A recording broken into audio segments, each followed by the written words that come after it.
My new book, Pillars for Life, A Guide to Spiritual Ethics and Practice, is now out and available for you to read and purchase.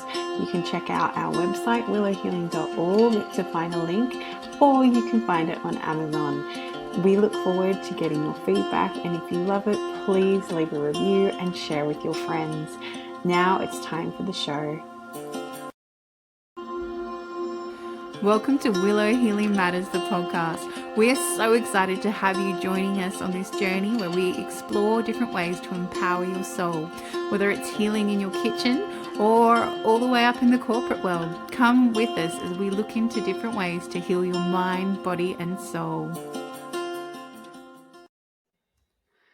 Hey everyone, it's Catherine from Willow Healing, and today I have with me the beautiful Heidi Blackie. So she is a transformational coach, speaker, and the creator of UnshakableMe. In 2021, chronic illness left Heidi unable to work, drive, or even think clearly. Through a process of self-discovery, self-compassion, and belief in herself and her body's ability to heal, Heidi found a powerful ally within that, what she calls her unshakable me. The inner power became her steady guide toward healing, joy, and clarity. Drawing from 25 years as an occupational therapist and her personal transformation, Heidi created Unshakable Me, a program that blends science with soul to help women break free from limiting beliefs, reconnect with themselves, and build lives filled with purpose and possibility. Her story is an invitation for others to see what's possible for their lives and is a reminder that we all have an unshakable me within us. It's just waiting to be discovered. So a big welcome to the show, Heidi. Thanks so much for having me, Catherine. I'm really excited to be here. And what a journey to start. I think we all have some moment in our life that normally causes us to go on such a trajectory inwards. But did you want to share a little bit about what happened in 2021 to lead you to creating this beautiful offering that you have now? Yeah, thank you. 2021 was really my rock bottom. I had been leading a very active life with work and doing competitive sports and lots of things. And I was going from the moment I woke up till the moment I went to bed. And I started to have chronic injuries that wouldn't heal. That turned into chronic illnesses where other people would get a cold and they could just kind of push through, and I would be leveled with kind of my own symptoms that would reappear every time, and I would be down for a couple weeks. And so this went on. I saw multiple doctors. I didn't have a diagnosis. I had one, but it didn't turn out to be the main thing. But I kind of patched myself together and I kept on going, and I didn't really slow down. And then in 2016, I lost my dog. 2 months later, I lost my sister to suicide. Then I got married 6 weeks after that. And then a year later, lost my mom to cancer. And then I had a lot of stressors. And all those stressors kind of were like a lit match to all the infections and bugs and everything in my body. And I was full of inflammation, and it just was this steady dive down. I would try different treatments, they would make me worse. And in 2021, it was just this slow kind of losing my life, my world was just so small. And in 2021, I had no doctor. I was really, really sick. And I had been sick, for years, but not to the extent to which I couldn't talk. I couldn't think. I couldn't, daily tasks were enormously exhaustive. I had constant nausea, and I didn't have anywhere to go. And I sat in my kitchen and I asked myself, what am I believing about my ability to heal? And in the 10 years that I had been sick, I had never asked myself that question. And I kind of chewed on it, and I got the answer that I'm not believing that I'm going to heal, and that I'm going to continue to get worse, because that's what had been happening for me. And that was really painful and raw, and just like, wow, if I don't believe I can heal, I'm not going to heal. bottom line. So that was a day that just I started journaling. I'd never really journaled before, and I said I vow from this day forward to believe in myself and to believe in my ability to heal. And I grew up with the whole narrative of not being enough and not believing in myself and having the voices of self-doubt really overrule the quiet whispers of belief. And I didn't really know how it would go down and how it would work, but I created practices and mantras and anchors around belief. And it just started to kind of unfold with the things that I was doing. And I'm 4 years in, and it's still unfolding. But it just was this moment that, like, of realization, and then kind of through acceptance and compassion, self-compassion was a big, big, big piece to connect with myself. So that's kind of how the journey came about. I never intended to create anything, but what has evolved has just been the most beautiful life. And I still have flare-ups and I still have hard days, but this connection with myself is so powerful that I just want everyone to realize what's inside of them once you connect to it. Yeah, and that's such a beautiful reminder, Heidi, that we have the ability to heal our own bodies.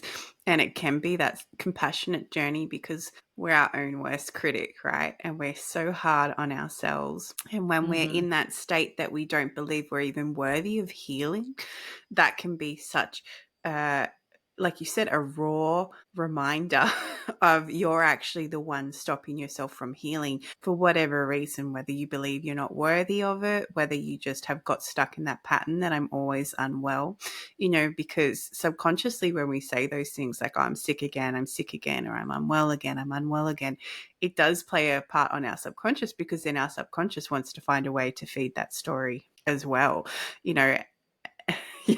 Yeah, exactly. And also the fear.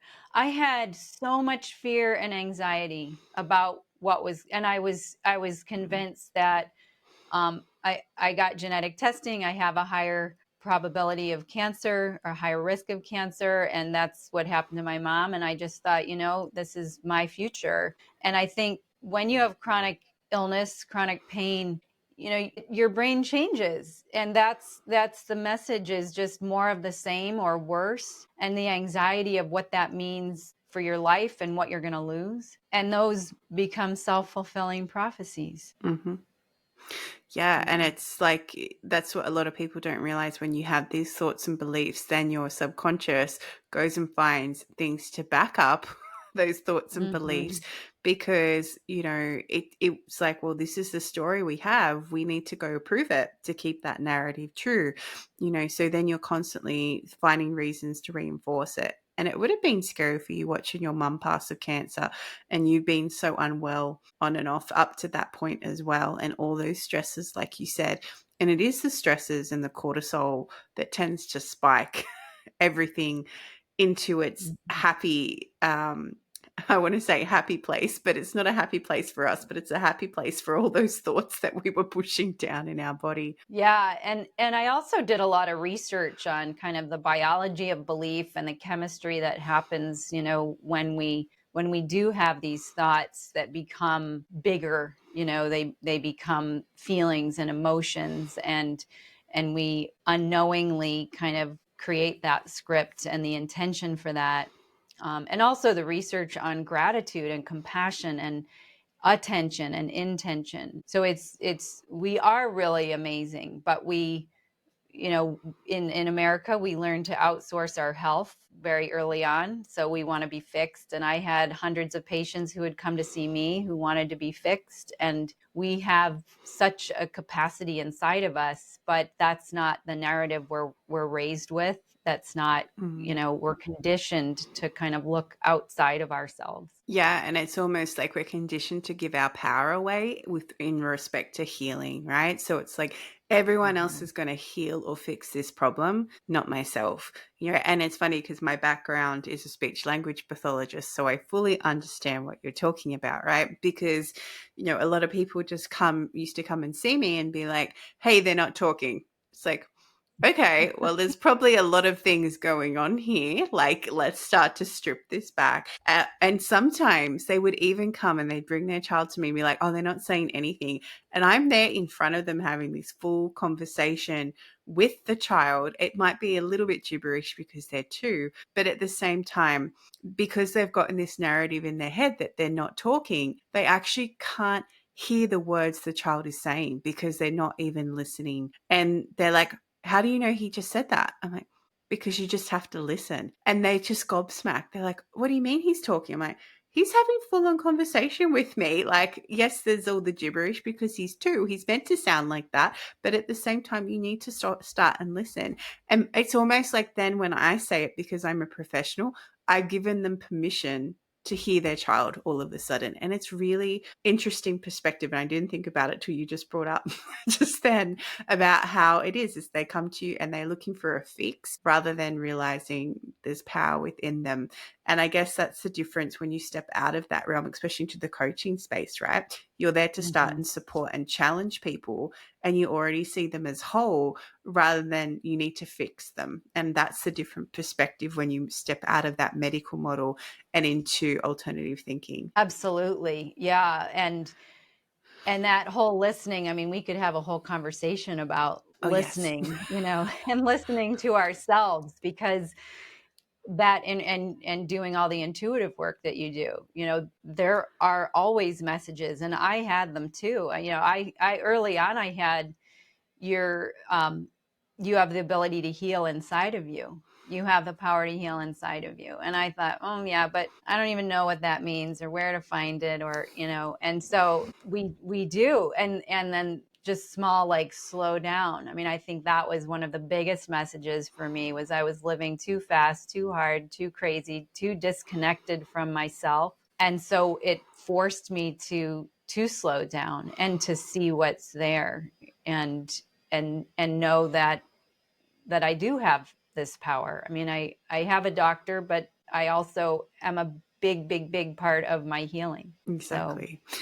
Yeah, yeah. and it doesn't mean that you dismiss everything. It's just you go in with the happy curiosity instead and you ask Mhm. questions. And if the person you're working with, whether a doctor, allied health, doesn't matter, like even like an acupuncturist, chiropractor, it doesn't matter. If you ask questions and they refuse or don't want to answer them, you need a different practitioner because if Mhm. they're not Absolutely. allowing you to be curious and question what they're doing, they're not respecting you as a person, and you're actually giving up your power by agreeing with something that you're unsure about or that your soul might be going, this isn't for me. 100%. Yeah. And again, that's also a narrative, that you don't question authority figures, and definitely doctors. And I see that changing a little bit, but being an insider like you, wait a minute, this isn't right. But I also didn't know. I trusted my practitioners, and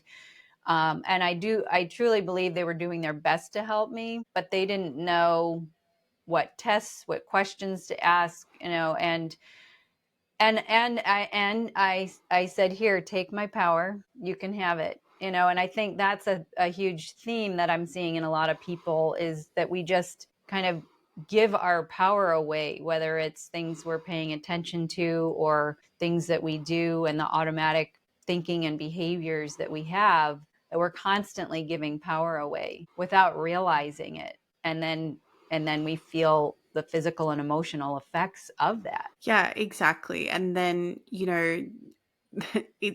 like medical is one example, but there's also so many other examples in our society where we've been conditioned not to question authority, or just that is how it is. And especially education, finances, so many things. And it's actually when you start to push back and question those narratives that then you're actually faced with the difficulty of shaking down your old beliefs. And sometimes that can be really scary for people in itself, because you're stepping out of a narrative that you're so comfortable with and moving into this new belief system. And sometimes it can be really lonely.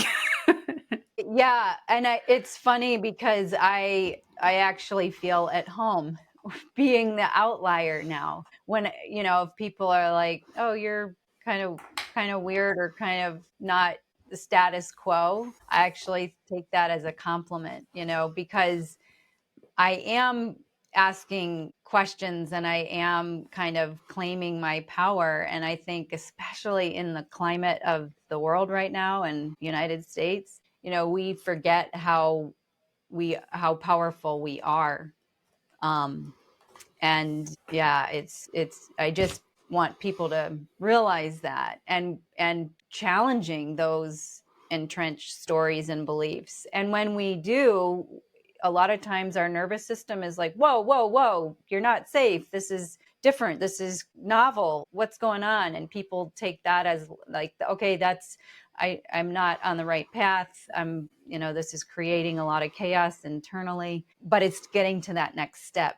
It's questioning it, and the truth of it. That was the biggest piece. Like, is this true? Is it true that I'm going to get worse? Well, it's all in the future. How can it be true? It isn't. There's no way it can be true. So when we want to Yeah. change, if we only look at the past to predict the future, then there will be no change, So it's kind of throwing out the script and creating something that feeds you and that you commit to believing is possible, even if you don't know how it's going to happen. Yeah, and there's a few like really cool things that you brought up there. You have to change and let things destruct, self-destruct. Otherwise, nothing new will be created because, like you said, if you keep thinking the old thoughts, if you keep doing the old things, then you're still going to step in that loop. It's when you accept that you need to change, but then actually make the change, then that's what things will start to form into a new path for you, into a new future, because we all have that power within us, again, like you said, to self-heal, to empower ourselves. But at the same time, you need to be willing to say yes and do it. And it's not meant to be easy because you're challenging things that you might have had your whole life up to that point, and when they start to break down, you do go through this cognitive dissonance where you're like, what did I just do? Like, I just quit my job, or I just, told my family exactly what I think of them or how I feel when I'm with them. And I've been bottling that up for 40 years or whatever it might be, And yeah, things are Mm-hmm. going to happen, things are going to crumble. But what if people are meant to stay in your life? They will. If things are meant to stay in your life, they will. But sometimes we have to let them go to see if they're actually meant to stay. That is such a great point. Absolutely. And especially if you've been in a role where you are kind of people pleasing and putting prioritizing everyone else, they aren't going to like that when you set boundaries and you prioritize yourself. Definitely expect some possibly unpleasant feedback. But Yes. that's baking it up.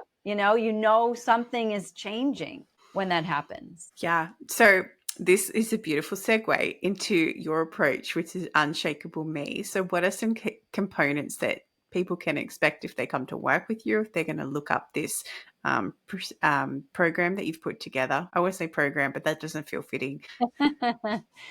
Yeah. So your unshakable me is this part of you that is your deepest ally. It is a reservoir of resilience and strength and joy. And it kind of came one day, like, this is this deepest connection, and it gives you the courage to challenge your limiting beliefs and stories. It's a huge piece of the program is connection with yourself, connecting with that part of yourself that I call the unshakable me, your unshakable me. And it's unwavering, and nobody can take it away from you. It's your power. It's yours. You are enough. You are love and joy and all of the things that you might have been seeking outside of you. Acceptance is a huge piece, because if you don't accept what's there, you can't really connect at that deeper level with what's there. And then I have people create a vision. What gets you excited about your life? It can be a vision for one area, it can be a vision for your entire life. And then we go through attention, and I think one of our most precious resources, if not our most precious, is our attention, because Mm-hmm. what we pay attention to is also what we draw into our life. And so attention and inventorying that, finding out where you're losing energy with the things you pay attention to, and your choices, realizing we make thousands of choices every day, even in the thoughts that we choose to follow or expand, because what we think about expands. And then setting intention for a day, for our lives, for a task, for how we want to show up and who we want to become. So it's this evolution, it's nonlinear, and it's just the beginning of the journey. And I feel like my whole life is a journey that's unfolding and evolving, and that's how it's going to be. This is always something that I'm working on and growing, but I get so excited about it and learning about myself and stepping outside my comfort zone a lot. And then meeting yourself with compassion when it doesn't go as well as you want, or and trying not to get attached to the outcome. So that also goes into part of the journey. So it's this really rooted in connection. And I believe when you are more connected with yourself, you have deeper capacity for connection with others and with our world. And that's one thing that I believe so strongly that we need in our world right now. And that's what I'm hoping Yeah. for people. Yeah, and it's so beautiful because I so resonate with everything you just shared about what you do to work with people and empower them, really. Because, yeah, you're right. Mm-hmm. Like, if you can't accept where you are, you're not going to shift that either. Because if you constantly keep making excuses and denying and blaming it, blame's another big thing, like blaming it on everything else rather than, okay, maybe I'm still overweight because I've not made any changes to actually shift that. I just think it'll magically fall Mm-hmm. off when I wake up one morning, or, my whole family's like this. All my family's overweight, so I'm going to be overweight, and those sort of beliefs that we don't even realize we have sometimes. Whereas if you just accept, okay, I'm overweight, but I'm ready to change that now, it can have such an empowering, impact and following through. And exactly what you said with the tension, I say very similarly, I say focus is your greatest currency, because a lot of Mm-hmm. my coaching Mm-hmm. clients who I work with, even when I'm coaching them, they'll there tell me their whole other thing. And I'm like, hang on, hang on, hang on. So your biggest issue right now is you can't focus? And they're like, yeah. And I'm like, well, stop telling me all this other stuff. Let's actually work on helping you focus, because all this other stuff, like you said, is distractions and pulling your attention away, and we're all guilty of it because it happens. Especially, I was listening to this thing, I think it was Atomic Habits or a book, like something like that, and they were saying society is geared to distract you. The lazier I think tasks are, the more likely you're going to become addicted to it and use it as an attention or focus shifter, because like, you go on social media, it's so easy to just keep scrolling and scrolling and scrolling, and Mm-hmm. pulling yourself out of that can be really hard. Now, you can binge shows on Netflix, you can watch a whole season in one night, whereas it used to be we'd have to wait to the next week, or we'd have to get up and change the DVD, or, Right. rewind it and put the next VHS in. I'm showing my age here, but that was like I'm there but it too. was so good. Yeah. But it was such a powerful actual breakup of your day, because you didn't get sucked in and keep watching and watching and then look at the time, and all of a sudden you've been watching for 6 hours instead of two. So it's like, really, Mm-hmm. society is geared to keep us stuck in these states that aren't actually helping our attention and not helping our focus, and I look at it in two ways. There's things that are great, like, we don't have to wash our clothes by hand. We can put them in the washing machine, and then if we Mm-hmm. want to put them on the dryer or on the line, but it saves a lot of time. So that's a great thing that's kind of come forward. But things like doom scrolling can be such a waste of your energy and your focus and your attention, and you're not going to get to where you need to go. Exactly. And Netflix, you have 4 seconds and the next show starts, and YouTube, the next thing comes up. It is so rigged against us to keep us hooked. And there's a lot of dopamine hits with that. But at the same time, you know, a lot of the things you look at, that people look at, do not make them feel good, do not make them feel empowered. And so it's being really aware, which is another big piece of my Unshakable Me program, is just helping people to wake up and be aware of where they're spending time, either in their thoughts or in reality. And when I woke up that morning with that story and through this unfolding, I mean, I feel like I was sleepwalking through my life. And I'm not a huge social media person and scroller. My big thing is being outside. I would go, and I'd love to hike every day.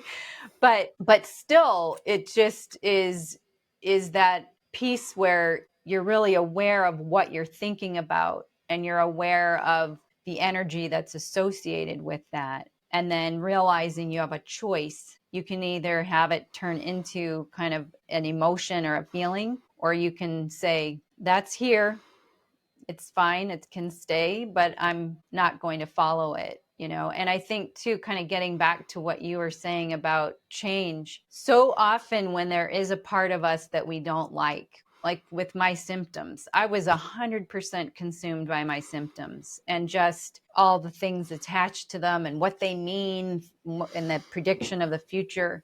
And one of the things that's a giant piece of acceptance is realizing that that's like one grain of sand on a beach. You are the beach, but we focus on that one thing that is the least common denominator that we don't like about ourselves, and we kind of have the illusion that that's all of who we are. But there's so many other parts of us to really love, and that part too, you know, that's you know, the symptoms I look at as they're trying to get my attention. There's a message in there. There's something to be learned, not to be shunned or resisted or ashamed of. And so it's just really opening up to everything's here, and this is me, but it's not the whole of me. It's just one grain of sand there, and there's so much more. Yeah, and I love how you were saying that about symptoms, because a lot of people don't realize that if you don't end up in that dis-ease in your body, then your body will die. Like, it actually has to do that to keep you alive. You know, if it's not going to, express those symptoms, your body will just shut down. So, often when we get to that point where, you have all that dis-ease in your body, it's because your body's been screaming and you're not listening. So it just keeps turning Mhm. up those symptoms to the point where you actually start to listen. And like you said, it is just one grain in the beach. It's just that one aspect of you. And yes, sometimes we're not discounting the pain and discomfort that can come from that, and the sometimes the ability to even just sleep. I understand, I have a lot of clients who are in chronic pain, and just being able to sleep can be such a thing. But at the same time, like you said, you need to accept that, and you need to go, this is just one part of me. What is something I can do to change everything so this isn't the defining part of me? Mm-hmm. Yeah, because there is so much else there. And I think it's important to love that part of you that is hard because it's causing you so much discomfort, you know, and being able to sit in the discomfort. We want to, you know, we have this illusion that life is supposed to be easy and convenient and comfortable and happy. And you know, the reality is there's ups and downs, and that's life. And the most biggest challenge of my life has been this journey of illness and losing almost everything. But it's also been my greatest teacher in my life. And Mm. I thank the illnesses, because I would have been that person that I was 15 years ago, who wasn't awake, who wasn't grounded and connected. And I have so much more joy now. And I had a good life before. But the lessons that I've learned, and the person that I've become and that I continue to become and show up, it's so different. And I'm so grateful that I went through that, even though it, you know, my husband's like, you know, make sure people don't think it's just a couple bummer years. Like, it was a lot of years of really bad. I'm Yeah. like, okay. But looking back, I learned so much, and I feel like that it's the gold. I found the keys to the castle, and it is all inside of us, and it's connected me to this spirit that I was never spiritual before, and I was never, I mean, I've always loved nature, but I have such a different connection with Yeah. nature now, and other people, and I can see the pain in other people because I saw it and had compassion for it in myself. So it's yeah. Well, yeah, it's like you've changed your perspective. And as you change your Mm-hmm. perspective, everything changes. Like exactly like you said, like before you just enjoyed nature for the fact of you could go walk in it, and go for a hike in it.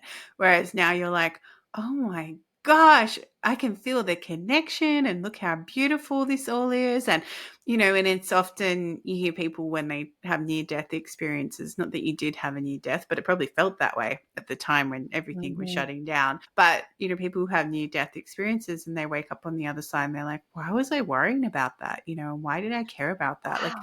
I'm just going to go sit next to a tree and just be where I want to be. And it's often takes that shake up, using your words now, but takes that shake up in our Mm-hmm. life to make us Mm-hmm. go, actually, there's more to this than what I've been, I guess, autopiloting through. Yeah. Mm-hmm. Yeah, yeah. And I think that shakeup you have a choice. You can either kind of stay in the autopilot, or you can look at, okay, it could be a reset. It could be a paradigm change. It could be a catalyst to something else versus resisting, which I resisted for years. I was like, I am not that chronically ill person. I've had patients who've lost everything, and that's not me. And then it kind of became me, but I resisted, and that doesn't allow you to, you know learn from it, to accept it, and to kind of find a way to move forward, even if it's really uncomfortable. But you're uncomfortable anyway if you're in a crisis. It's just you have a choice in how you respond to it. And what you said, perception, it's all our perception, our perspective, and how we want to respond to the things that we're experiencing in our lives. Yeah, exactly, Heidi. And it is perception, because it's like you can look at it as I'm stuck in this loop and I can't get out of it. Or you can start asking questions and pull yourself into a new dimension. I was going to say dimension, but a new narrative, like a new story for you to actually, okay, all right, this has happened to me. Again, coming back to your acceptance piece, this has happened to me, but I'm not going to let this rule my life anymore. I'm going to try and find ways to shift that so this isn't the centerpiece anymore. I want the centerpiece to be joy, bliss, whatever your definition of success is, right? Mm-hmm. Yeah, for sure. And I think it's a certain person who has to be ready for that in their life. I wasn't ready for years until like what you were saying, you get screamed at with your symptom, like, listen. And that reckoning that day was just kind of an open door to, here's something different, that you have nothing else right now. So why not just try this door? And a lot of people aren't ready to look at that. They're not ready to look at their stuff. They're not ready to peel back the layers, to really look at the vulnerabilities that they've been pushing down their whole lives. That was definitely my thing. So I think it's kind of a timing thing as well, like a readiness to do that. Mm.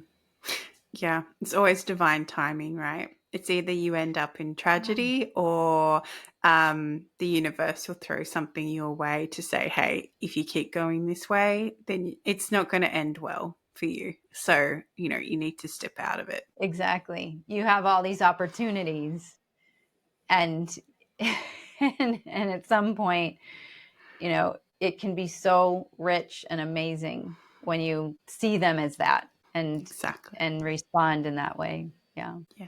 And as we start to finish our time together, Heidi, because I feel like we could keep talking about so many things, Yeah.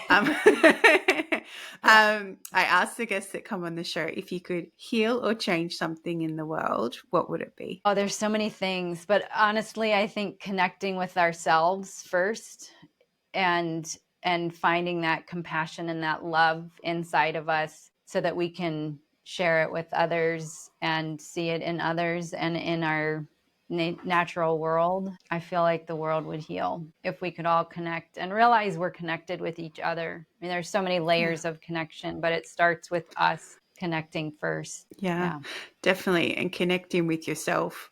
And then once you can connect truly with yourself, then it makes it easier to connect with nature, with everyone else, and realize exactly like you said that we are all connected, because that's that law of oneness, right? Yeah. Definitely. Yeah. And where can people find you, Heidi, if they want to come work with you or learn more about Unshakable Me? Yeah, thanks. UnshakableMe.com. And I've got some free resources on there for anxiety, for chronic illness, some different kinds of journaling prompts for navigating challenge and finding more joy. So there's a lot of different things on there in addition to the program. Beautiful. I'll make sure to include that all in the show notes, as well as where people can find you on socials as well. So a big thank you for sharing your journey with us, Heidi, and as well as that reminder that we do have the power within us to do whatever we want, really. Thank you so much for having me. It's really been a joy to connect with you, Catherine. Thank you. Thank you for listening to Willow Healing Matters, the podcast. We have so much love and gratitude that you have taken the time out of your day to empower you on your healing journey. The views shared by the person being interviewed might not necessarily reflect that of the host and should be used at your own discernment. Trust what resonates for you and follow your heart and soul guidance. If you have any underlying medical conditions or mental health issues, please consult with your healthcare provider before pursuing any of the recommendations. Likewise, you can always contact the person being interviewed to find out more information. This can be found in the show notes. Remember to activate, align, heal, empower, and find love in everything that you do.